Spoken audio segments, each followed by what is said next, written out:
Nobody's perfect. You'll hear this a lot. Your parents, teachers, friends, nobody's perfect. They could say this 1,000 times, it'd still never get through. Nobody's perfect. These words, instead of becoming reassurance over self-hate, become a joke. Nobody's perfect, and yeah, maybe that's true, but almost anywhere you look, you'll still see someone better than you.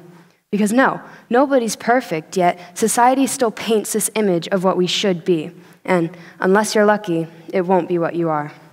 Flat stomach, gapped thighs, visible collarbones. People these days are so engulfed by this image from society that we learn to hate who we've grown to be. We hate who we are because it's not what we should be. More so, what we're expected to be.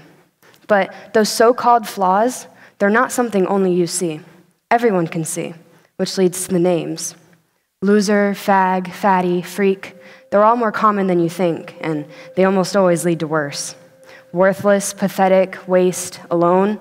The words will strike you as a whip and haunt you as a spirit, constantly there, hurting you, playing in your head over and over again. As time goes on, you'll find there's more. More words, more hate, more pain. Eventually, you realize they're being spoken in your own voice.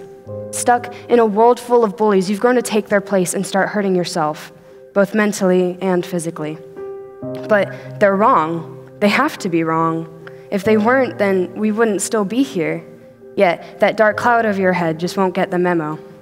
You isolate yourself for fear that people will only add on to the mess in your mind. You end up surrounded by this feeling of loneliness. You've never felt more detached from the world, despite the fact that there are hundreds, even thousands of people just like you. They're crying themselves to sleep at night, just waiting for it to end. You try to comfort yourself with the idea, but it's hard being content with so much pain. So much that you'll start to question, what's the point? Suddenly, this idea starts an avalanche of hopelessness. You sit alone in the dark just wondering, what's the point? Part of yourself has given up, but the other, the stronger part of you, will fight. It'll fight against the questions, the ideas, and the pointlessness. It'll fight because depression is a war, a battle against yourself for yourself.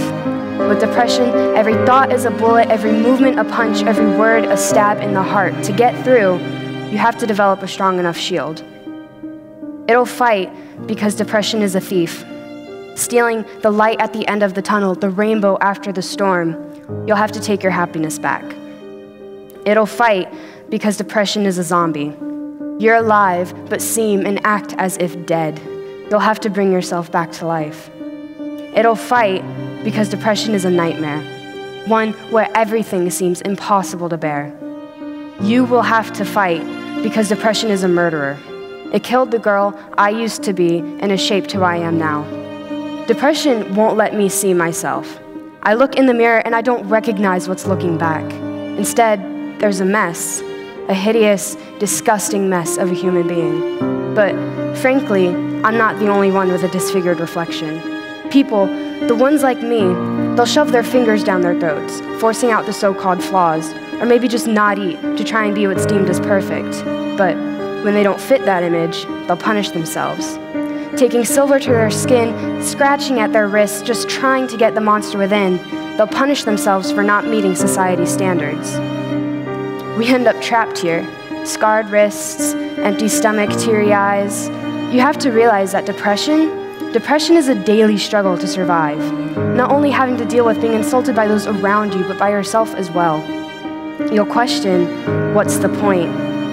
The point is, nobody's perfect. And so, it comes back around. Nobody's perfect.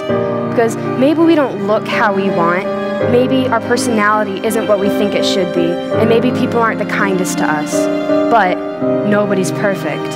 And so we have to deal with our imperfect selves and our imperfect lives because, after all, it's our imperfections that truly make us beautiful. Thank you.